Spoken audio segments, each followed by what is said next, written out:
आप लोगों का स्वागत है हमारे कंपटीशन ग्रुप चैनल पे। आप लोग देख रहे हैं क्वेश्चन आंसर की एक सीरीज, जिसमें आपके सामने इस समय पॉलिटी के टॉप 20 क्वेश्चन सामने रखे हुए हैं, जो एक से बढ़ के एक हैं। आप देखिएगा, इन सवालों में ऐसे कोई सवाल नहीं है जो किसी न किसी एग्जाम में आए ना हो, और सवालों को बड़ा बारीकी से बनाया गया है। हर सवाल पे जो ऑप्शन दिए जा रहे हैं वो ऑप्शन भी कहीं ना कहीं दूसरे सवालों में जाके फिट हो जाए। यहाँ पे पहला सवाल है, निम्न शब्दों पर विचार करें। तो निम्न शब्दों पर आप विचार करिए, आराम से देखिए, तब तक हम भी अपनी सेटिंग कर लें। देखते हैं क्या क्या आप लोग विचार कर पाए हैं ना। और जो भी विचार करिएगा सही तरीके से कमेंट में बता भी दीजिएगा, तो पता तो चले क्या चल रहा है। खैर, विचार कर चुके हो तो हमारा सवाल सुनिए।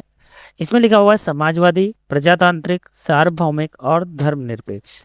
ये चार शब्दों को बोल रहा है कि क्रम के अनुसार बनाओ। अब इस क्रम के अनुसार बनाने में आपको कौन सा क्रम चाहिए भाई? जो प्रियम्बल में इन शब्दों का क्रम है वही क्रम पूछ रहा है कि जो उद्देशिका में या हमारे संविधान के प्रस्तावना में इन शब्दों को सजाया गया है उनका एक्चुअल में सीक्वेंस क्या है। केवल इस सीक्वेंस की बात किया है। तो यहाँ पे समाजवादी पहले आएगा कि प्रजातांत्रिक आएगा कि सार्वभौमिक आएगा कि धर्मनिरपेक्ष आएगा।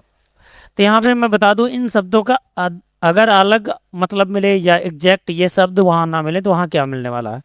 जैसे यहाँ प्रजातांत्रिक लिखा हुआ है तो इस शब्द की जगह पे वहाँ लोकतांत्रिक मिलेगा। ठीक है, क्या मिलेगा? लोकतांत्रिक। एक शब्द ये बन सकता है। दूसरा है सार्वभौमिक। तो सार्वभौमिक का मतलब है संपूर्ण प्रभुत्व संपन्न। जैसे वर्ड यूज किया है वैसे ही वर्ड ये भी रहेगा। धर्मनिरपेक्ष के बजाय वहाँ पे सही शब्द रहेगा पंथ निरपेक्ष। कई किताबों में और कई सारे मतलब जो चैनल्स हैं उन सब जगहों पे धर्मनिरपेक्ष शब्द मिल जाता है। लेकिन यहाँ पे बताना जरूरी है कि धर्मनिरपेक्ष और पंथ निरपेक्ष दोनों में जमीन आसमान का अंतर है। धर्मनिरपेक्ष का मतलब होता है राज्य का कोई धर्म नहीं होगा। ये सब यूरोप से निकले वर्ड हैं। धर्मनिरपेक्ष का मतलब है राज्य का कोई धर्म नहीं होगा। राज्य अपने नीतियों को लेकर, अपने कार्यों को लेकर एकदम निष्पक्ष है। उसमें धर्म अपनी टांग नहीं अड़ाएगा। ये फ्रांस की क्रांति के बाद एकदम चीज़ें क्लियर हो गई थी, वहीं से ये वर्ड निकला भी है। लेकिन हमारे भारत में ऐसा नहीं किया जा सकता था, क्योंकि हमारे भारत में बहुत सारे धर्म एक साथ एक ही छतरी के नीचे पल बढ़ रहे हैं।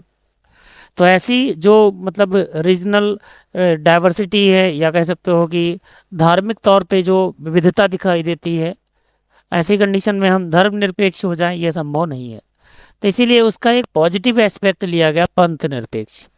पंथ निरपेक्ष का मतलब होता है कि हमारे भारत के अंदर सभी धर्मों का बराबर रूप में स्वागत है। राज्य का अपना कोई धर्म नहीं होगा, लेकिन वो किसी धर्म के विरोध में भी नहीं खड़ा होगा। जो भी धर्म है वो सभी को बराबर रूप से स्वीकार करेगा। इसीलिए कई बार सत्ता पक्ष की पार्टियां ये आवाज़ उठाती हैं कि हम इसे हिंदू राष्ट्र घोषित कर दें। संभावना बिल्कुल भी नहीं है, क्योंकि आप हिंदू राष्ट्र घोषित करने का मतलब है बाकी सभी धर्मों को एकदम से अनदेखा कर देंगे, जो कि भारत की अपनी अखंडता और विविधता को एकदम बट्टा लगा देगी। क्योंकि इसकी पहचान ही है विविधता में एकता। अब तुम विविधता ही हटा दोगे तो एकता किस बात की? यहाँ पे दंगे शुरू हो जाएंगे। तो हम भारत के अंदर बैठे हुए ऐसे लोकतंत्र में जी रहे हैं जहाँ पे हर तरीके के लोग हैं, हर तरीके की जातियाँ हैं, हर तरीके के धर्म हैं, हर तरीके के उनके कल्चर हैं। उन सारे कल्चर रिचुअल्स को लेकर वो अपने एक जगह पे एक छतरी के नीचे अपना काम धाम कर रहे हैं। तो यहाँ पे धर्मनिरपेक्ष तो हो ही नहीं सकता, पंथ निरपेक्ष सही शब्द है। लेकिन मामला इस क्वेश्चन का अगर देखा जाए तो किस अनुरूप में यहाँ पे ये होना चाहिए, तो इसके लिए साफ तौर पे आप उद्देशिका को देख लीजिए। यहाँ पे उद्देशिका में लिखा हुआ है, हम भारत के लोग भारत को एक संपूर्ण प्रभुत्व संपन्न समाजवादी पंथ निरपेक्ष लोकतंत्रात्मक गणराज्य बनाने के लिए तथा उसके समस्त नागरिकों को सामाजिक, आर्थिक और राजनीतिक न्याय, विचार, अभिव्यक्ति, विश्वास, धर्म और उपासना की स्वतंत्रता, प्रतिष्ठा, अवसर की समता प्राप्त कराने के लिए, सारी चीजें हाईलाइटेड है, इसमें कोई दिक्कत नहीं। जो रेड कलर से दिया गया उस रेड कलर पे आप केवल काम कर लीजिए। एक तो समाजवादी, दूसरा पंथ निरपेक्ष, दिख रहा है, और तीसरा लोकतंत्रात्मक गणराज्य। तो यहाँ पे जो ये वर्ड बनाए गए, इन 3 वर्ड से पहले संपूर्ण प्रभुत्व संपन्न लगा दिया गया।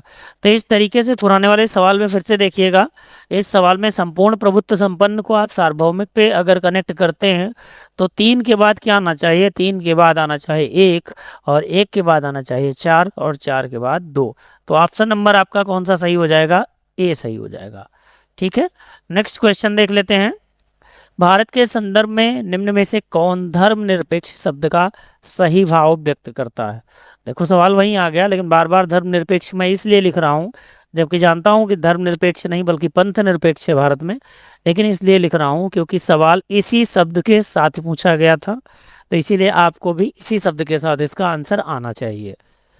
दूसरे में क्या बोल रहा है कि धर्मनिरपेक्ष शब्द का सही भाव क्या है, तो देखो लिखा क्या है, भारत में अनेक धर्म हैं। कोई बात नहीं, बात अच्छी है, लेकिन ये इस शब्द का मतलब नहीं है। भारतीयों को धार्मिक स्वतंत्रता प्राप्त है, ये भी कोई बात नहीं हुई। धार्मिक स्वतंत्रता तो प्राप्त है, 25 से 28 के बारे में आपको अनुच्छेद में दिखाई भी देता है।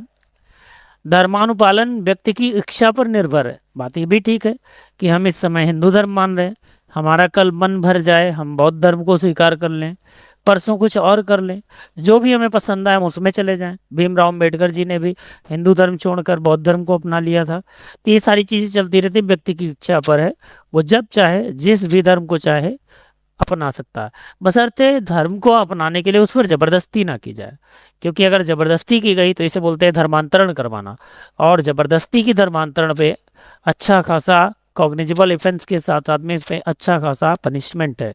तो इन चीज़ों से इतर अगर व्यक्ति अपने मन रूप से कोई भी धर्म को पालने या छोड़ने की इच्छा रखता है तो वो कर सकता है। लास्ट ऑप्शन है भारत में राज्य का कोई धर्म नहीं है, तो ये सबसे सही ऑप्शन है। राज्य का कोई धर्म नहीं है, बल्कि राज्य के अंदर सभी धर्मों का बराबर रूप से स्वागत है, और ज़रूरत पड़ने किसी भी धर्म के लिए हम मतलब विशेष व्यवस्थाएं कर सकते हैं, जैसे कि हज यात्रा पे छूट देना, जैसे कि 4 धाम यात्रा पे छूट देना, या अमरनाथ यात्रा की विशेष व्यवस्था करवाना। तो ऐसी चीज़ें हो सकती हैं, लेकिन राज्य का कोई अपना व्यक्तिगत धर्म नहीं होगा कि भारत हिंदू धर्म में है या भारत इस्लाम धर्म में है या भारत सिख धर्म में, ऐसा कोई बात नहीं। यहाँ पे देखो इस इमेज को समझना, इस इमेज में क्या दिखाया गया है, धर्मनिरपेक्षता का एक बहुत बड़ा सा पहाड़ है जिसके नीचे हिंदू नेता, अन्य धर्मीय सभी लोग एक साथ खड़े हुए हैं। उसके नीचे का जो इमेज है और अच्छा बनाया गया है, इसमें सभी प्रकार के लोगों के बीच में एक बड़ा सा हाथ दिखाया गया है, जो ये बताता है कि विविधता में एकता बनाई गई और इसी एकता में पावर है। मतलब भारत की पावर किस बात पे निर्भर कर रही है, भारत की पावर वहाँ की जनता के विभिन्न प्रकार के धर्मों के एकीकरण पर निर्भर करती है, कि जितने भी धर्म हैं वो सभी एक साथ होकर हमारे अखंड भारत का निर्माण करते हैं।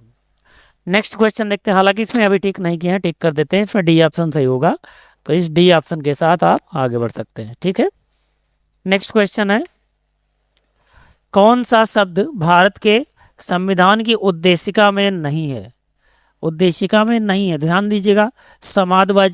समाजवादी, पंथ निरपेक्ष, प्रभुता संपन्न और लोक कल्याण, ये 4 शब्द जो दिए गए हैं, इसमें समाजवादी और पंथ निरपेक्ष आपको जिंदगी भर के लिए याद रखना है। 42वां संविधान संशोधन अधिनियम 1976 डॉक्टर स्वर्ण सिंह समिति की सिफारिश पर आया हुआ था, जिसमें ये दोनों शब्द जोड़े गए थे, एक और जोड़ा गया था, बताएंगे।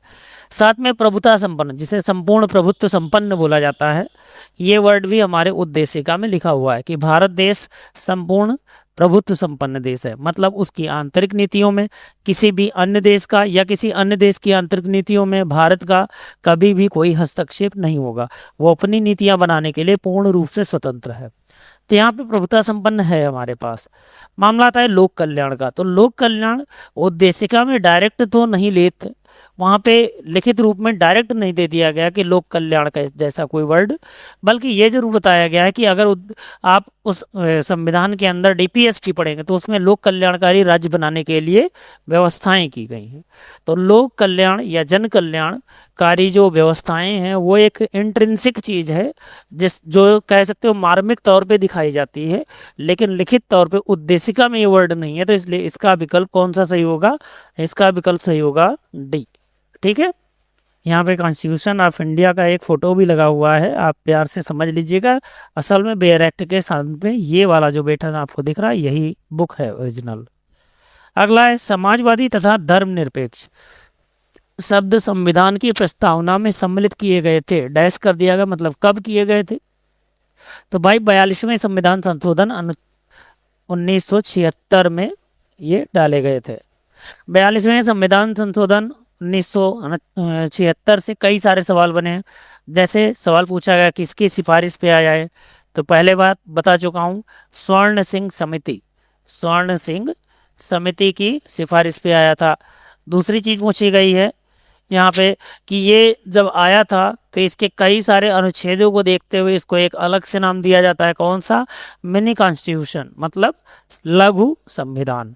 तो इसको अकेले इस संशोधन को ही लघु संविधान का भी रूप दिया गया, नाम दिया गया। तीसरा सवाल ये भी पूछा जाता है कि किस संविधान संशोधन के द्वारा राष्ट्रपति की अधिकतम शक्तियों को छीन लिया गया था? तो वो भी 42वें संविधान संशोधन 1976 के द्वारा राष्ट्रपति की बहुत सारी शक्तियों को छीन लिया गया था। कार्यकाल पे भी बट्टा लगा था, बहुत सारी नौटंकी हुई थी। और इसके जस्ट अपोजिट 44वां संविधान संशोधन जो आया था वो 1978 में आया था। और इस 1978 में आए हुए 44वें संविधान संशोधन अधिनियम में फिर से सारी शक्तियां वापस कर दी गई थी और राष्ट्रपति अपनी पुरानी स्थिति में आ चुका था। कुछ चीज़ें मर्म के तौर पे वहाँ पे कंपल्सन लगाई गई, जैसे कि जो राष्ट्रपति है वो कोई भी कार्य करेगा तो कहीं ना कहीं मंत्रिपरिषद की सलाह पर ही करेगा। तो ये सारी चीज़ें थी, लेकिन बहुत सारी चीज़ों में छूट मिल गई थी और ताकत दोबारा आ गई थी। यहाँ पे जो सवाल था वो सवाल था कि कब आए, तो भैया 42वें संविधान संशोधन अधिनियम 1976 के साथ आए। सही ऑप्शन बी है। पांचवा सवाल है, निम्नलिखित में से कौन भारत को धर्मनिरपेक्ष राज्य के रूप में वर्णित करता है? मौलिक अधिकार, संविधान की प्रस्तावना, 9वीं अनुसूची या राज्य के नीति निर्देशक तत्व? तो भाई इसमें साफ तौर पे समझ में आ रहा है, इतनी देर से मैं प्रस्तावना के ही बारे में बता रहा हूँ, वही सवाल फिर से घूम के आ गया। संविधान की प्रस्तावना में, प्रीएम्बल्स में ये बात क्लियर कट बता दी गई है कि हमारा जो देश होगा वो पंथ निरपेक्ष, या अगर धर्मनिरपेक्ष भी कहना चाहो तो भी कह सकते हो। हालांकि धर्मनिरपेक्ष शब्द सही नहीं है, पंथ निरपेक्ष ज़्यादा सही है। तो संविधान की प्रस्तावना में इसका वर्णन है, आंसर नंबर बी। अगला है, भारतीय संविधान की प्रस्तावना में निम्नलिखित में से किस स्वतंत्रता का वर्णन नहीं हुआ है? तो भाई ध्यान से समझिएगा, विचार की स्वतंत्रता है भाई, अनुच्छेद नंबर 19 में है। अगला है, विचार प्रकट करने की स्वतंत्रता, उसी 19 के सब क्लास में मिल जाएगा ये भी। विश्वास की स्वतंत्रता, ये भी मिल जाएगा। आर्थिक स्वतंत्रता, भाई ऐसी कोई स्वतंत्रता नहीं दी गई है, ठीक है। आर्थिक समता की बात की गई है लेकिन स्वतंत्रता की बात नहीं की गई है। तो 6 का जो ऑप्शन बनेगा वो सही बनेगा, डी। ठीक, नेक्स्ट क्वेश्चन देख लेते हैं। 7, भारतीय संघवाद को सहकारी संघवाद किसने कहा था? तो भाई सहकारी संघवाद के बारे में सबसे पहले तो ये समझो कि ये है क्या। तो सहकारी संघवाद, कोऑपरेटिव फेडरलिज्म का मतलब होता है कि स्टेट और सेंटर दोनों एक साथ मिलजुल कर काम करेंगे। जो नीतियां बनेंगी उन दोनों में कोऑर्डिनेशन होगा, और कोऑर्डिनेशन के साथ अगर मिसमैच होता है तो स्टेट की पॉलिसी के ऊपर जो सेंट्रल पॉलिसी होंगी वो हमेशा डोमिनेट करेंगी। तो इस तरीके से कोऑपरेटिव फेडरलिज्म में जनता के हितों के लिए दोनों एक साथ आकर खड़े होते हैं, और दोनों आकर साथ में खड़े होकर नीतियां बनाएंगे, और इस तरीके से जनता की सेवा बनती रहेगी। अब मामला आता है कि सहकारी संघवाद कहा किसने था, तो जो कि यहाँ सवाल बना हुआ, इसमें C option sir Ivor Jennings सही होगा, ये आंसर सी ठीक है। 8वां है, निम्नलिखित में से किस एक का कथन है कि संविधान को संघात्मक के तंग ढांचे में नहीं डाला गया है? तो भाई इसमें भी देख लीजिए, ये बड़ा प्यारा सवाल था। डॉक्टर भीमराव अम्बेडकर मत लगा देना, वो नहीं है। के.एम. मुंशी इसके लिए सही ऑप्शन है, ठीक है। नेक्स्ट देख लेते हैं, बी ऑप्शन सही होगा। उसके बाद में नेक्स्ट सवाल है, भारतीय संविधान अधिक कठोर तथा अधिक लचीले के मध्य एक अच्छा संतुलन स्थापित करता है। ये किसने कहा है भाई? ये के.सी. वियर ने कहा है, डी ऑप्शन सही होगा इसका, ठीक है। सब अलग अलग है नाम, बहुत सारे लोगों ने बहुत कुछ कहा है, लेकिन जो आपके सवाल में है वो आपको जानना चाहिए। अगला है भारतीय नागरिकता नहीं प्राप्त की जा सकती। किस प्रकार नहीं की जा सकती भाई? जन्म से तो मिल सकती है, देशीकरण से भी मिल सकती है। अगर किसी क्षेत्र का या किसी देश का भूभाग भारत में शामिल हो गया है तो उस क्षेत्र के लोगों को भी भारतीय देश की नागरिकता प्राप्त हो जाती है, जैसा कि बांग्लादेश के साथ हुआ था। बांग्लादेश का कुछ हिस्सा भारत में मिला लिया गया और भारत के राज्यों के कुछ हिस्से को बांग्लादेश को दे दिया गया था, जिसके लिए बाकायदा एक संविधान संशोधन अधिनियम भी आया था। आप लोग कमेंट सेक्शन में बताइए कौन से संविधान संशोधन अधिनियम के तहत ये कार्यवाही हुई थी। ठीक है, लेकिन इसमें जो सही ऑप्शन बनेगा वो बनेगा भारतीय बैंक में धन जमा करके। तो भाई हमारे भारत के बहुत सारे नेता स्विस बैंक में जाके पैसा जमा कर देते, तो क्या वो स्विस यानी कि स्वीडिश के या स्विस देश के वो नागरिक नहीं बन सकते? तो इसी प्रकार भारत में भी किसी भी जगह का कोई व्यक्ति अगर बैंक में पैसा जमा करता है तो वो यहाँ का नागरिक नहीं माना जाएगा। इसलिए इनका सही विकल्प जो बनेगा वो क्या बनेगा? डी बनेगा। अगला, भारतीय संविधान में निम्न में से कौन सी नागरिकता प्रदान की गई है? भाई दोहरी नागरिकता भारत में नहीं है, इस बात को हमेशा याद रखिएगा। दोहरी नागरिकता अमेरिका में है, वहाँ के स्टेट की नागरिकता अलग, ओटावा की हो, वाशिंगटन की हो, जहाँ की भी हो। 50 वहाँ पे राज्य हैं और इसीलिए वहाँ पे 50 राज्य की अलग अलग नागरिकता वहाँ के लोगों को प्राप्त है, और साथ ही साथ उस देश की भी नागरिकता प्राप्त है। वो मतलब अमेरिका के भी नागरिक माने जाएंगे और संबंधित राज्य के भी नागरिक माने जाएंगे। बल्कि हमारे यहाँ अगर देखा जाए तो हमारे यहाँ पे उत्तर प्रदेश का नागरिक जो होगा उसके भी आधार कार्ड में और जो उसका वोटर आईडी है उसमें भारत की नागरिकता को सपोर्ट किया जाएगा, और एमपी का उसको भी भारत की नागरिकता सपोर्ट की जाएगी, किसी भी स्टेट विशेष की नागरिकता नहीं मिलने वाली है। तो इसीलिए हमारे यहाँ जो 11वां क्वेश्चन आपको दिख रहा है स्क्रीन पे, इसका सही विकल्प बनेगा ऑप्शन नंबर बी। 12वां सवाल देखिए, कौन सा एक पंचशील का सिद्धांत नहीं है? पंचशील है क्या? मतलब ऐसे आदर्श या ऐसे विचार जो 5 की संख्या में है और उन्हें अपनाया गया है। मजे की बात बता दूं, पंचशील सिद्धांत जो यहाँ पे सवाल में पूछा गया है वो नेहरू जी का पूछा गया है। जवाहरलाल नेहरू और चाउ एन लाई जो कि चीन के प्रधानमंत्री थे, दोनों ने मिलकर पंचशील सिद्धांत को आगे बढ़ाया था। ठीक है, ये इन दोनों के बीच की बातें थी और उसी में हिंदी चीनी भाई भाई कहा गया था, जिसमें नेहरू जी ने तिब्बत को सीधे दान कर दिया था। ये एक बहुत बड़ी भूल हुई भारतीयों की तरफ से और उसका परिणाम भी भारतीयों को हर दिन झेलने को दिखाई भी देता है। लेकिन मामला यह आता है कि एक पंचशील और भी हमारे इतिहास में दिखाई देता है, वो पंचशील दिखाई देता है बौद्ध धर्म में। तो वहाँ पर भी पंचशील हैं, 5 प्रकार के शील हैं, लेकिन यहाँ बौद्ध धर्म के पंचशील को नहीं पूछा गया है। यहाँ आधुनिक भारत के इतिहास में पंचशील जो कि इंडिया आफ्टर गांधी या आज़ादी के बाद के भारत की बात करें तो उस समय की अंतर्राष्ट्रीय राजनीति से संबंधित पंचशील को पूछा गया है। और यहाँ पे पूछा क्या गया है, इसका सिद्धांत नहीं है, पंचशील का सिद्धांत नहीं है। तो शांतिपूर्ण सह अस्तित्व है। भाई देखो बगल में ही पंचशील का एक पिलर मैंने बना भी दिया है, जिसमें पहला क्या लिखा हुआ है, ध्यान से देखिएगा। पहला यहाँ पे लिखा हुआ है mutual respect for each other, territorial integrity and sovereignty. मतलब हम दोनों एक दूसरे के मतलब रिस्पेक्ट करेंगे, उनके साम्राज्य के या टेरिटरी का मतलब होता है उनका खुद की मतलब जो सीमा है वो सीमा का मतलब ध्यान रखेंगे और एक दूसरे का सहयोग करते रहेंगे। दूसरे पे लिखा हुआ है म्यूचुअल नॉन इंटरफेरेंस इन अर्थ। अब कुछ चीज़ें इसमें स्पष्ट दिख भी नहीं रहे, छोड़ो खैर। तो कुल मिला के जो यहाँ पे ऑप्शन बन रहे हैं वो भी इसी से निकल के आए हैं। दे रहा है एक दूसरे के भूभागीय अखंडता और प्रभुता का पारस्परिक सम्मान करेंगे, बिल्कुल करेंगे। एक दूसरे के आंतरिक मामलों में पारस्परिक हस्तक्षेप नहीं करेंगे, हस्तक्षेप की नीति रखेंगे, ये भी बात सही है। शांतिपूर्ण सह अस्तित्व रहेंगे, साथ साथ काम करेंगे बिना झगड़ा लड़ाई किए, ये भी बात सही है। सब पंचशील में शामिल था, लेकिन गुट निरपेक्षता नहीं शामिल था। अच्छा मजे की बात बताऊं, पंचशील सिद्धांत भी जवाहरलाल नेहरू और चीन के प्रधानमंत्री चाउ एन लाई के साथ में जो समझौता हुआ था उसकी लाइनें हैं, लेकिन गुट निरपेक्षता जो वर्ड है उसमें भी जवाहरलाल नेहरू ही है। और गुट निरपेक्षता किस बात को शोभित करता है या किस बात को इंगित करता है उसको भी समझ लीजिए। जो गुट निरपेक्षता वो कहता है हम किसी भी गुट में नहीं शामिल होंगे। असल में हुआ ये था कि जो सेकेंड वर्ल्ड वार हुआ, सेकेंड वर्ल्ड वार के बाद बौद्धिक तौर पे या कह सकते हो आइडियोलॉजी के लेवल पे 2 धुरों में पूरा विश्व बट चुका था। एक तरफ था यूएसएसआर या संयुक्त राष्ट्र संघ कहते हैं जो कि समाजवाद का पोषक था, और एक तरफ था अमेरिकी ग्रुप जो कि पूंजीवाद का समर्थक था। अब मामला ये था कि भारत चूंकि छोटी स्थिति में था उस समय, कह सकते हो। इस स्थिति में नहीं था कि किसी एक गुट को शामिल करते हुए दूसरे के साथ में दुश्मनी कर ले। तो यहाँ पे नेहरू जी ने अपने प्रखर बुद्धि का प्रदर्शन करते हुए गुट निरपेक्ष के सिद्धांत को अपनाया था कि मैं ना तो इस गुट में रहूँगा और ना ही इस गुट में रहूँगा। मतलब ना ही मैं पूंजीवाद में जाऊंगा और ना ही मैं समाजवाद में जाऊंगा। मुझे जितनी ज़रूरत पूंजीवाद की होगी उतना पूंजीवाद, और जितनी ज़रूरत होगी समाजवाद की उतना समाजवाद लेते हुए अपने भारत की आर्थिक नीतियों को मिश्रित अर्थव्यवस्था के तौर पे पोषित करूंगा और आगे बढ़ूंगा।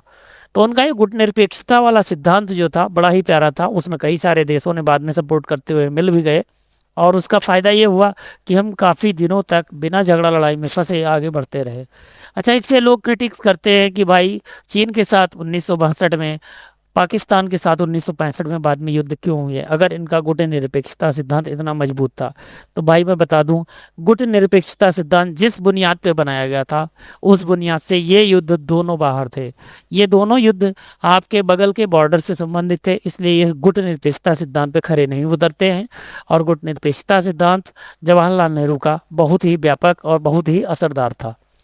तो इस तरीके से 12 नंबर सवाल में जो आपका सही आंसर है वो तो ये बनेगा। इसमें थोड़ा सा लेक्चर आपका लंबा चला गया। 13 नंबर सवाल देखते हैं, भारतीय संविधान कैसा है। ऑप्शन ये है कठोर, ऑप्शन बी है लचीला, ना ही कठोर ना ही लचीला, अंशतः कठोर और अंशतः लचीला।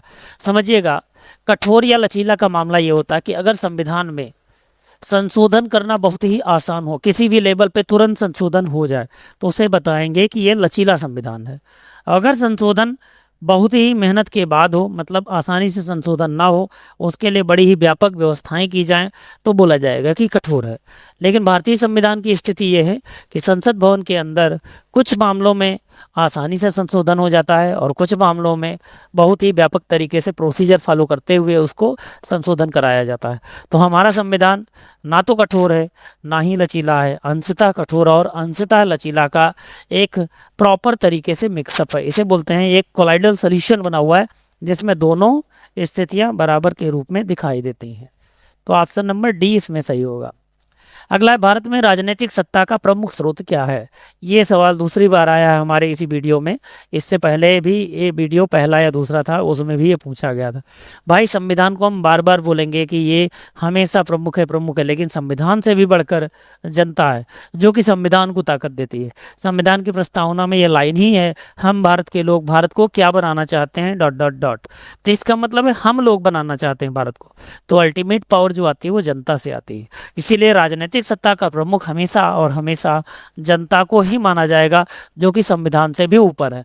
इसीलिए कई चीज़ें तो शामिल की जाती है कि भाई जैसे आईपीसी थी, सीआरपीसी थी, इन सारी चीज़ों में क्यों बदलाव किए जा रहे हैं कि उस जमाने में मान लो जनता के साथ में जो चीज़ें बनाई गई नियम कानून उस समय हो सकता है प्रासंगिक रहे होंगे, लेकिन आज हम बहुत आगे निकल चुके हैं, हमारी पीढ़ी बहुत आगे पहुंच चुकी है, हम टेक्नोलॉजी के युग में जी रहे हैं। तो हमारे हर प्रकार के नियमों में समय के साथ बदलाव होना चाहिए। और वो बदलाव क्यों किया जा रहा है, क्योंकि जनता के कल्याण के लिए सारी चीज़ें बनी हैं, और जनता ही दुखी हो जाए तो फिर वो सारे नियम कानून किस काम के। इसीलिए संविधान जो बनाया गया तत्कालीन समय में जो भी स्थितियां रही हों उस स्थितियों से इतर आज अगर कुछ ज़रूरत है तो संविधान में बदलाव किए जाएंगे। इसीलिए राजनीतिक सत्ता के प्रमुख के रूप में जनता को देखा जाएगा, और जनता के लिए बनाए गए संविधान में जनता के द्वारा जो चीज़ें डाली जाएंगी उपयुक्त, उनको वहाँ पे ससम्मान स्वीकार किया जाएगा। नेक्स्ट सवाल है, भारतीय संघ के अंतर्गत किसी राज्य को मिलाने का अधिकार किसके पास है। तो भाई अगर ऐसा सवाल कभी भी आए जिसमें राज्य को नया बनाना हो, या कहीं किसी क्षेत्र के राज्य को अपने भारत देश के राज्यों में मिलाना हो, या भारत के कुछ हिस्से को किसी दूसरे देश को देना हो, ऐसे सभी कंडीशन में राज्यों के भी हित होते हैं और देश का सामरिक और सामुदायिक हित भी होता है। तो इन दोनों हितों को देखते हुए हमेशा मामला संसद के पास जाता है, जहाँ पे बिल पास करवाया जाता है। सभी प्रदेशों के राज्य प्रमुख और वहाँ के मतलब कह सकते हो कि जनता के प्रतिनिधि साथ में शामिल होते हैं, उनके हितों की बात करते हुए उसको पास करते हैं। अगर पास हो गया तो ये बात आगे बढ़ती है। तो यहाँ पे 15 में जो सही ऑप्शन बनेगा वो संसद से पास के द्वारा बनेगा, मतलब जो पावर है वो संसद के पास होगी। ठीक है, तो सी ऑप्शन सही होगा। अगला है, भारतीय संविधान की प्रस्तावना में हम भारत के लोग शब्द किस बात को दर्शाता है। तो भाई संसद की सर्वोच्चता, न्यायपालिका की शक्ति, जनता की संप्रभुता, राष्ट्रपति के अधिकार में जो सबसे सही ऑप्शन है वो अपने आप समझ में आ रहा है, जनता की संप्रभुता। मतलब जनता सबसे पावरफुल है, वही सबको ताकत दे रही। तो इसमें भी कौन सा विकल्प सही होगा? सी विकल्प सही होगा। प्रस्तावना में न्याय कितने प्रकार के बताए गए हैं? भाई 5 प्रकार के न्याय बताए गए हैं और पांचों प्रकार के न्याय आपको याद होगा, अभी हम प्रस्तावना में आपको दिखा चुके हैं। एक सेकंड फिर से मैं थोड़ा सा बैक करके दिखा भी देता हूं जिससे आप लोग इसे याद रखिएगा। ठीक है, एक सेकंड। ये है, इसमें पांचों प्रकार के न्याय आपके सामने दिख रहे हैं। कौन कौन से हैं न्याय? समस्त नागरिकों, सामाजिक, आर्थिक और राजनीतिक न्याय। माफी चाहूंगा, इसमें न्याय 3 प्रकार के हैं, स्वतंत्रता 5 प्रकार की है। थोड़ा सा मैं मिस कर रहा था। न्याय कितने प्रकार के हैं? 3 प्रकार के। एक तो सामाजिक न्याय, दूसरा आर्थिक न्याय और तीसरा राजनीतिक न्याय। 3 प्रकार के न्याय हैं, जबकि स्वतंत्रता 5 प्रकार की। कौन कौन से? विचार की, अभिव्यक्ति की, विश्वास की, धर्म की और उपासना की। इसका सीक्वेंस भी कई बार पूछा गया है कि स्वतंत्रता में कौन से सीक्वेंस में पांचों प्रकार की स्वतंत्रताएं दी गई हैं। तो विचार मतलब दिमाग में कोई प्लान आया, अभिव्यक्ति उसे हमने बोल दिया, सामने वाले को विश्वास दिला दिया, अगर धार्मिक बात है तो उस पर भी चर्चा कर ली गई और चर्चा करने के बाद मंदिर में चले गए उपासना करने के लिए। ऐसा कुछ प्लान बना के आप उसे रट सकते हैं। विचार, अभिव्यक्ति, विश्वास, धर्म और उपासना की स्वतंत्रता। तो इस प्रकार की 5 प्रकार की स्वतंत्रता आपको दिखाई देती हैं और साथ में 3 प्रकार के न्याय दिखाई देते हैं। तो यहाँ पे जो सवाल था कि कितने प्रकार के न्याय हैं, तो इसमें प्रस्तावना में 3 प्रकार के न्याय हैं, सामाजिक, आर्थिक और राजनैतिक। सामाजिक, आर्थिक और राजनैतिक तीनों लिखे दे रहे हैं। राजनैतिक 3 प्रकार के न्याय। ठीक है, नेक्स्ट क्वेश्चन देखते हैं। 18 नंबर, प्रस्तावना को संविधान की आत्मा किसने कहा है? इसके लिए कई बार क्रिटिक्स करते हैं, कुछ लोग बताते हैं ना ये नहीं वो है, 2-4 लोगों ने बोला है। तो भाई जान लो, इसमें जो सही ऑप्शन है इस वाले क्वेश्चन में, जो इस ऑप्शन के साथ खड़ा हुआ है, इसमें ठाकुरदास भार्गव सबसे सही ऑप्शन है। लेकिन अगर ठाकुरदास भार्गव ना मिले तो इसके लिए बी विकल्प भी, जवाहरलाल नेहरू भी सही हो जाता है, क्योंकि इन दोनों ने कहा है। लेकिन इन दोनों में स्पष्ट रूप से अगर किसी ने कहा है तो ठाकुरदास भार्गव ने कहा है। तो इसमें सही ऑप्शन एकदम सही अगर देखा जाए तो सी विकल्प सबसे सही मिलेगा। सी विकल्प को आपको आगे लेकर चलना चाहिए। अगला, प्रस्तावना में वर्णित स्वतंत्रता में कौन सा अधिकार शामिल नहीं है? स्वतंत्रता अभी मैंने 5 प्रकार की बताई थी, याद है? उन 5 प्रकार की स्वतंत्रताओं में बोल रहा है कि कौन सी स्वतंत्रता शामिल नहीं है। तो भाई संपत्ति की स्वतंत्रता शामिल नहीं है। ठीक है, उपासना की है, अभिव्यक्ति की है, विचार की भी है, धर्म की भी है। ठीक है, और अभिव्यक्ति, विचार, धर्म, उपासना और एक और था, 5 प्रकार की स्वतंत्रताएं थी, इसमें संपत्ति की स्वतंत्रता नहीं है। तो इस तरीके से आपका विकल्प जो बनेगा वो डी बनेगा। अगला सवाल देखते हैं। भारतीय संविधान में प्रस्तावना को न्यायालय में लागू करने योग्य कब माना गया? इस सवाल का मतलब समझिए। ये कह रहा है अगर प्रस्तावना में कोई बात कही गई है कि भारत को ऐसा हम बनाने का प्लान कर रहे हैं, तो ये कह रहा है कि क्या प्रस्तावना को न्यायालय में लागू करवाया जाएगा, और अगर करवाया जाएगा तो कब?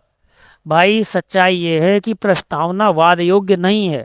प्रस्तावना में जो बातें कही गई हैं वो संविधान का सार है, संविधान का मर्म है। संविधान के जो अंदर की चीज़ें हैं उनको लिखित तौर पे यहाँ पे बताया गया कि ऐसा हम संविधान चाहते हैं, भारत देश को इस रूप में चाहते हैं। अगर वो चीज़ फॉलो नहीं हो पा रही तो प्रयास किया जाएगा, लेकिन कंपल्सन नहीं है कि आप भाग गए न्यायालय में। न्यायालय में आप संविधान की प्रस्तावना को एक वाद के तौर पे या एक मतलब अर्थ के तौर पे या मुद्दे के तौर पे नहीं रख सकते। जैसे मूल अधिकार वाद योग्य है, मूल अधिकार को अगर आप देखते हो कि नहीं फॉलो करवाया गया, मूल अधिकार का हनन हो रहा है, तो आप सुप्रीम कोर्ट में अनुच्छेद 32 के तहत, हाई कोर्ट में अनुच्छेद 226 के तहत चले जाएंगे। वो 5 प्रकार के रिट दायर करते हुए, जारी करते हुए आपके सभी प्रकार के मूल अधिकारों की रक्षा करेगा। लेकिन मामला यह आता है कि ये मूल अधिकार वाद योग्य था इसलिए ये सब चीज़ हो गई, लेकिन संविधान की प्रस्तावना वाद योग्य नहीं, आप उसको वहाँ पे नहीं रख सकते। प्रस्तावना में 2-3 सवाल बनते रहते हैं, क्या प्रस्तावना संविधान का भाग है? तो इसमें भी सवाल आगे मिलेगा अभी आपको। इसमें भी 2 तरीके के वाद हैं, वो वाद दोनों आपको याद करने चाहिए। जैसे बेरुबारी वाद जो है, बेरुबारी वाद में बताया गया था कि संविधान की जो प्रस्तावना है वो संविधान का भाग नहीं है। जबकि उसी के जस्ट बाद में आता है केशवानंद भारती।